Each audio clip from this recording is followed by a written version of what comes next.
মানুষ বিভিন্ন জায়গায়, আজকে আমি নিজে ভবানীপুরে ছিলাম, মানুষের চোখে মুখে বোঝা যাচ্ছে মানুষ পরিবর্তন চাইছে, এমনকি ভবানীপুরের মতো জায়গায় পরিবর্তন চাইছে। কিন্তু মানুষের মুখে যে বাক স্বাধীনতা প্রয়োজন, যে সাহস দরকার, যার মধ্য দিয়ে সেটাকে ব্যক্ত করবে তার মনের ভাবনাকে, মানুষের যে মনের মধ্যে আশঙ্কা যে আমরা ভোট কেন্দ্র পর্যন্ত পৌঁছতে পারবো তো, আমাদের ভোটটা ঠিকঠাক হবে তো। গ্রামে গেলে আমাদের নেতাদের কাছে প্রশ্ন শুনতে হয়, আমরা তো ভোট দিচ্ছি, আপনারা গুনে নিতে পারবেন তো? গ্রামের লোকেরা এই ভাষায় কথা বলেন। সেই সমস্ত সন্দেহের অবসান, যাদের মুখে ভাষা নেই প্রতিবাদের, সেই প্রতিবাদের মুখের ভাষা দেওয়ার জন্য এই যাত্রা।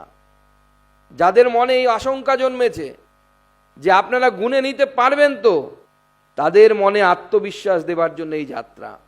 যাদের মনে এই আশঙ্কা এসেছে আমরা ভোট কেন্দ্র পর্যন্ত পৌঁছতে পারবো তো, তাদের মনে আত্মবিশ্বাস দেওয়ার জন্য, তাদের সাথে থাকার জন্য যে ভারতীয় জনতা পার্টির কর্মীরা আছে তার জন্য এই যাত্রা।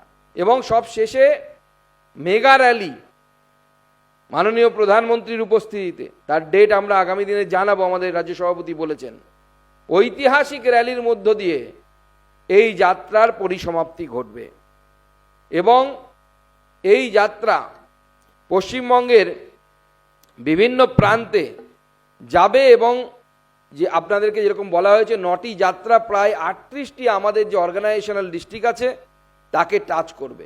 1000-এরও বেশি মণ্ডলকে আমরা স্পর্শ করব এবং প্রায় 250 খানিক স্বাগত সভা থেকে শুরু করে প্রায় প্রতিদিন 110 কিলোমিটার করে আমাদের নেতৃত্ব, রাজ্য নেতৃত্ব, সেখানে কোনো কোনো জায়গায় কেন্দ্রীয় নেতৃত্ব থাকবেন, কিন্তু আমাদের রাজ্য নেতৃত্ব, প্রমুখ নেতৃত্ব যারা আছেন তারা সকলে সেই যাত্রায় অংশগ্রহণ করবেন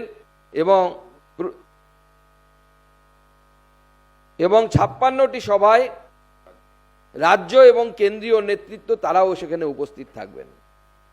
অতএব এই ঐতিহাসিক যাত্রা আগামী দিনে বাংলায় যে পরিবর্তন আসতে চলেছে সেই পরিবর্তনের পথপ্রদর্শক হবে এবং লক্ষাধিক মানুষ এতে অংশগ্রহণ করবে। ব্যক্তিগতভাবে আমাদের কর্মীদের সংখ্যা তো কোর্ট বেঁধে দিয়েছে, আমরা সেই মতোই চলবো, কিন্তু লক্ষাধিক মানুষ এই যাত্রাতে অংশগ্রহণ করবে এবং এই যাত্রা ঐতিহাসিক যাত্রায় রূপান্তরিত।